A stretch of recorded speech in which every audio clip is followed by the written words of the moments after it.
ब्रेकनंतर स्वागत। एक महत्त्वाची आणि मोठी बातमी। जहाल महिला माओवादी नेता, माओवाद्यांच्या सर्वोच्च केंद्र समितीची सदस्य असलेल्या सुजाताने तेलंगणा पोलिसांसमोर आत्मसमर्पण केलंय। सुजाता ही 1982 पासून माओवादी संघटनेमध्ये सक्रिय असून सुरुवातीच्या काळात गडचिरोली जिल्ह्यात अनेक वर्षातील सक्रिय होती।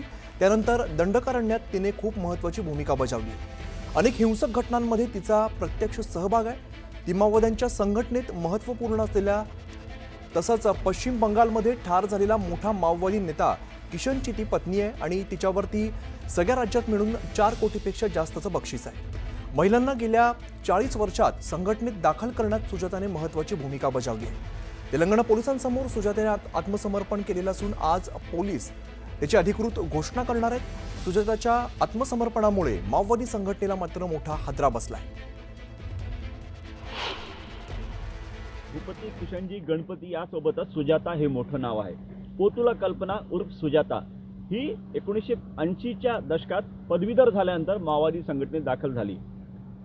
माओवाद्यांचा मोठा नेता जो होता मल्लोजुला कोटेश्वरा उर्फ किशनजी, जो पश्चिम बंगालच्या चकमकीत मारला गेला होता, त्या किशनजी सोबत 1982 मध्ये कल्पना उर्फ सुजाता ही गडचिरोली जिल्ह्यात दाखल झाली।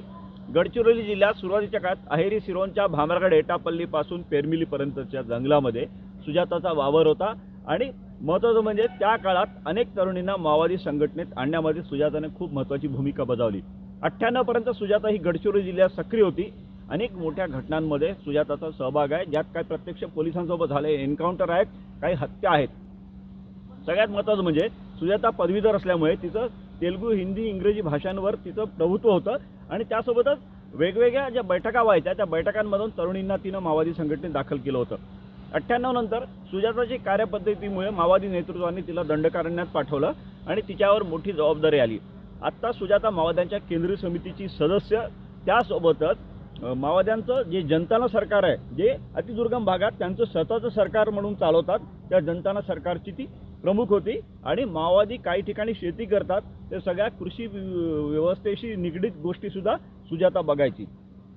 सुजाताचं आत्मसमर्पण हे माओवाद्यांसाठी खूप मोठा हादरा आहे, कारण आत्ताची अवस्था आपण जर बघितली, माओवाद्यांसमोर सुरक्षा दलांचं मोठं आव्हान आहे। सुरक्षा दलांनी माओवादी संघटनेला सळो की पळो करून सोडलेलं आहे आणि आत्ता देवजीनं माओवादी संघटनेची कमान हातात घेतली आहे।